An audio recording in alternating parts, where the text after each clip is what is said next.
Mtazamaji unayetazama kwa wakati huu hapa, eneo hili niko kijiji cha Loto katika wilaya ya Babati mkoa wa Manyara. Usiku wa kuamkia tarehe 26 ya mwezi huu wa 6 mwaka wa 2025. Inaelezwa kwamba kundi la fisi limemshambulia vibaya na kusababisha kupoteza maisha kijana aliyetambulika kwa jina la Freddy Peter, mkazi wa kijiji jirani cha Seloto katika halmashauri hii ya wilaya ya Babati mkoa huu wa Manyara. Tumefika hapa na kuzungumza na mashuhuda wa tukio hilo majira ya usiku, na wanachosema kwamba wao walisikia yowe, lakini walikuta fisi yao tayari wameshamtafuna kijana huyo sehemu mbalimbali za mwili wake, hatua iliyosababisha kuvuja damu nyingi na kupoteza maisha. Naitwa Madam Adelaida Francis wa shule ya msingi ya Dareda Mission.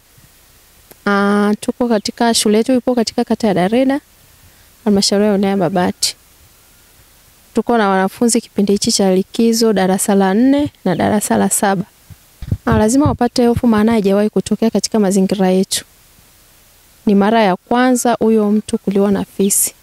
Pia inawatupa sisi walimu changamoto na watoto wanaokaa mazingira mbali na shule yetu. Maana kuna watoto wanakaa mazingira mbali, kwa mfano huko mazingira ya Karbu huko mbele.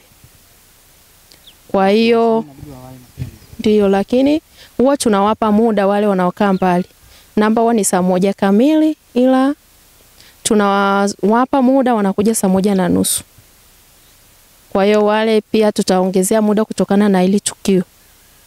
Maana mazingira kwao ni mbali, huko ndani huko kuna misitu, kuna pori.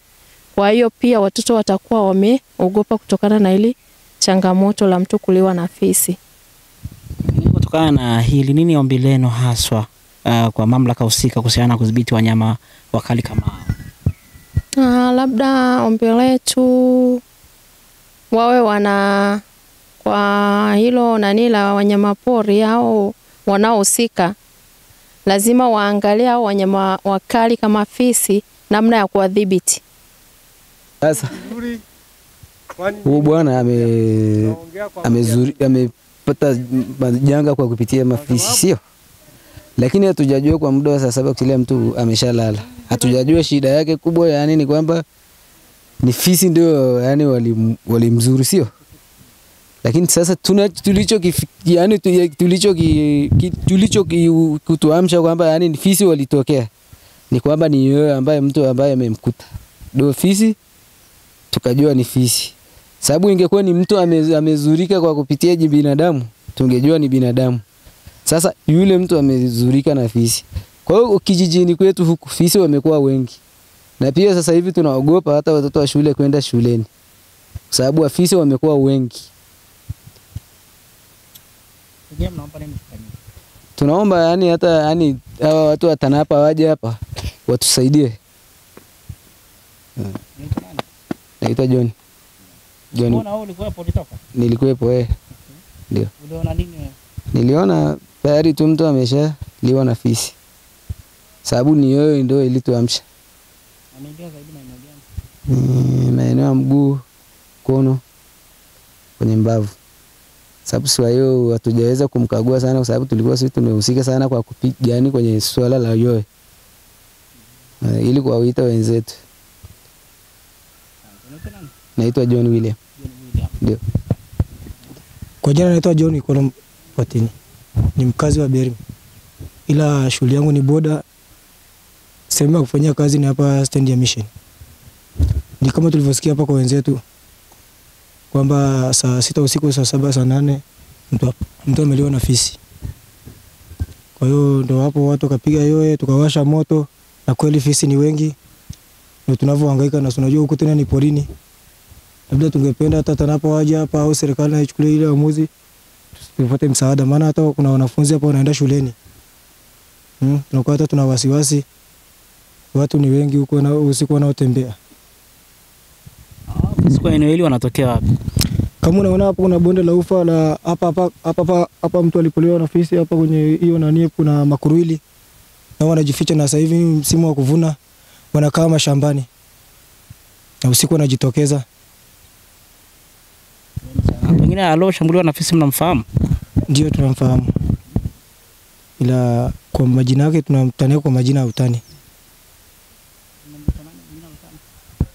Kuna majina yake ya utani tunamuitaka huko, maana huwa tunakaa naye kule kijioni, ila marafiki zake wengine wako pande kule, lakini sio sisi. Kustania bora sisi tunamfahamu tu kwa sura.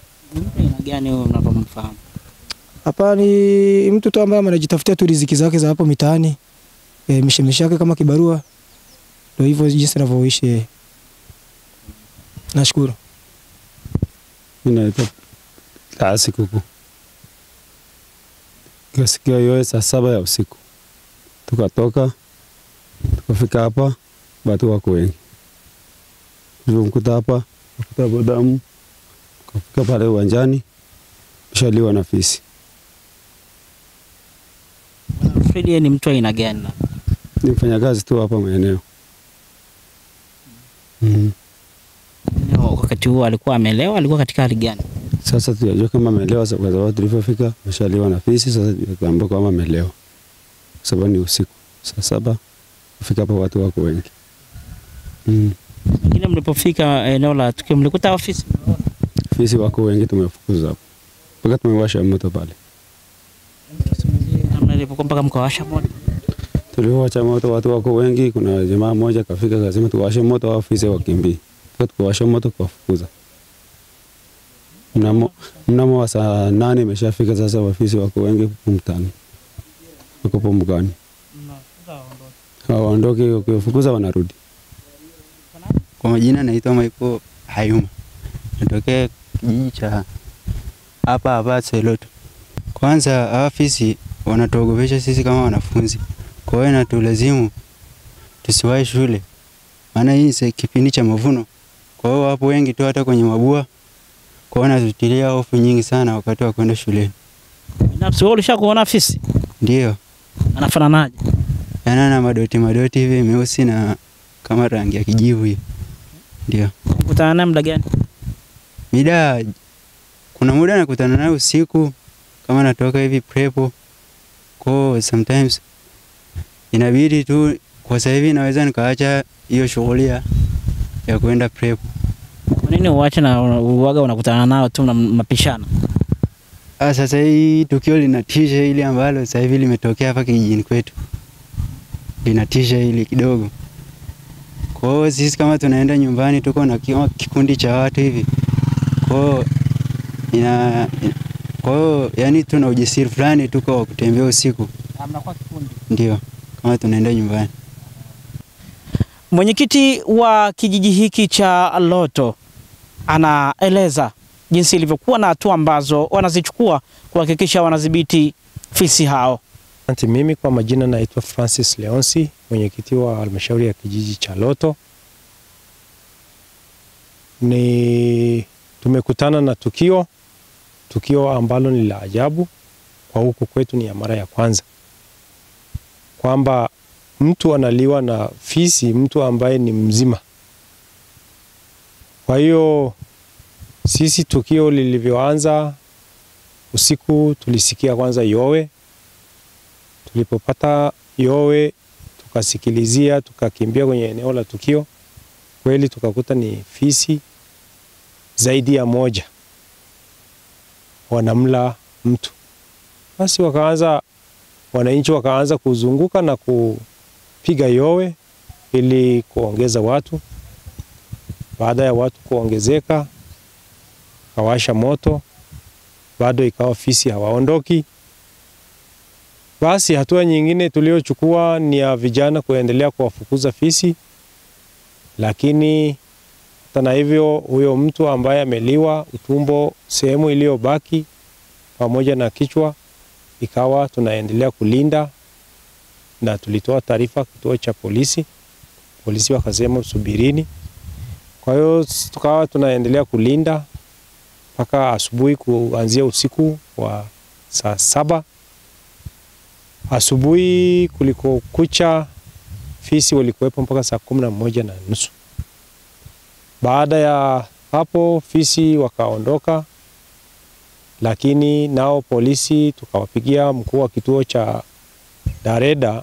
Tulimpigia akasema amewasiliana na mkuu wa kituo cha wilaya, wakafika asubuhi ya saa 3:30.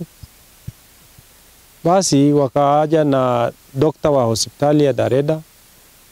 Walipofika wakafanya uchunguzi, kwa sababu tukio linapotokea walisema inawezekana mtu huyu aliuawa.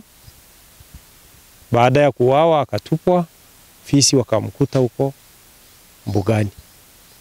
Kwa hiyo vipimo halisi tutapata kutokana na vipimo vya daktari. Kwa hiyo daktari alipima akasema kweli huyu mtu alikuwa mzima, amekutana na janga la kukutana na mafisi. Basi baada ya vipimo wakamchukua, wakampandisha kwenye gari, tukakaa na wananchi, tukakubaliana kwamba kwa kuwa fisi hawa sasa wamekuwa wakali kupita kiasi, hatua stahiki zichukuliwe na wahusika, hasa TANAPA. Kwa hiyo mkuu wa kituo pamoja na afisa mpelelezi wa wilaya wakapiga simu mbele yetu. Watu wa TANAPA wakasema tuko tayari, leo jioni kazi hiyo itaanza.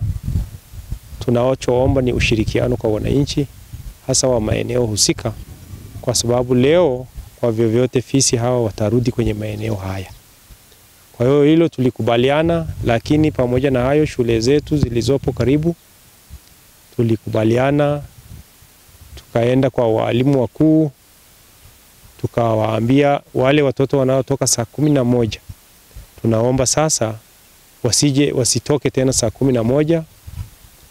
Kama namba yao ilikuwa saa 1, sasa sogezeni angalau iwe saa 1:30, saa 2, ili kule wachelewe, kwa sababu hali sasa hivi sio nzuri, hasa kipindi hiki.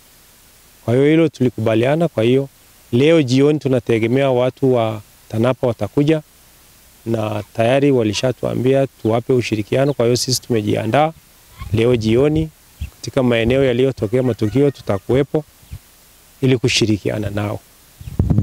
Pengine aliyeuawa ni kijana au ni mtu wa umri gani, na ametambulika kwa majina gani? Aliyeuawa ni kijana mdogo ambaye ameoa, ana watoto 2, na yeye ni wa kijiji jirani kwetu.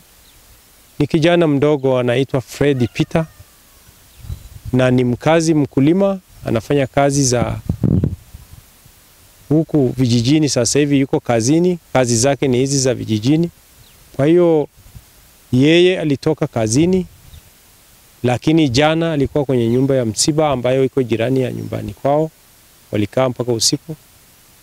Usiku alikaa na baba yake, na hata na hivyo baada ya tukio kutokea babake aliambiwa kuna mtu tumeshindwa kumtambua, tunaomba tusaidiane, labda pengine kuna mtu atamtambua. Lakini wakati huo tayari sisi tumeshajua kwamba ni mtoto wa kwa Peter, anaitwa Freddy. Tulipofika pale na baba yake, basi baba alikuwa na mgorori, akamwangalia akasema mbona kweli ni kijana wangu.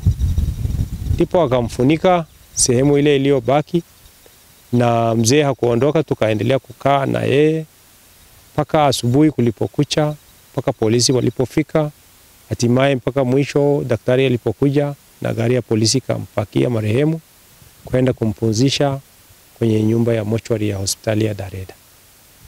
Historia ipoje kwa wanyama aina ya fisi katika kijiji chako?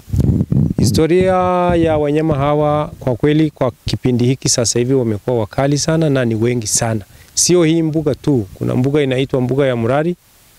Pale hupiti kwa sababu ya fisi, na hapa mbuga hii ya shule ya Dareda Mission nayo ni kitovu chao, kwa sababu mara nyingi unawakuta hapa, na baada ya hapa ukienda mbuga hiyo nyingine nao unawakuta. Kwa hiyo kwa kweli kwa sasa hivi wako wengi sana, sijui hata wametokea wapi. Asante sana. Hivi anaishi nyumba maeneo haya? Yeye anaishi maeneo haya yaliyotokea tukio. Moto umewashwa baada ya tukio kutokea. Tuliwasha moto kwa ajili ya kusema kwamba labda pengine watu wengine, kwa kuwa ile ilikuwa usiku, walikuwa wengine wanaota, lakini zaidi waliwasha kwa sababu ya fisi walikuwa hawataki hawataki kuondoka katika maeneo ya tukio, yaani walikuwa wakali. Pamoja na watu kukusanyika, walikuwa hawaondoki, na ukiwafukuza, ukiwakisogea mbali kidogo, ukiwa peke yako, wanageuka kwako. Kwa hiyo tukaendelea kuongeza yowe ili watu waendelee kukusanyika. Kwa hiyo kusudi la moto ilikuwa ni hiyo. Fisi walikuwa wangapi? Fisi walikuwa kwenye moto walisogelea 4, lakini ukiwafukuza wakiingia mbugani kule wako zaidi ya 6. Wako wengi sana. Na inasemekana wanaweza wakarudi tena maeneo haya leo jioni tena. Leo watakuja kuanzia saa 1 ya jioni, kwa sababu kwanza kwa kawaida kuanzia saa 2 fisi huwa wapo humu. Kwa hiyo leo pamoja na hii tukio ina maana watakuja mapema zaidi. Kutoka hapa kijiji cha Loto, wilaya Babati, mkoa wa Manyara, mimi ni John Walter.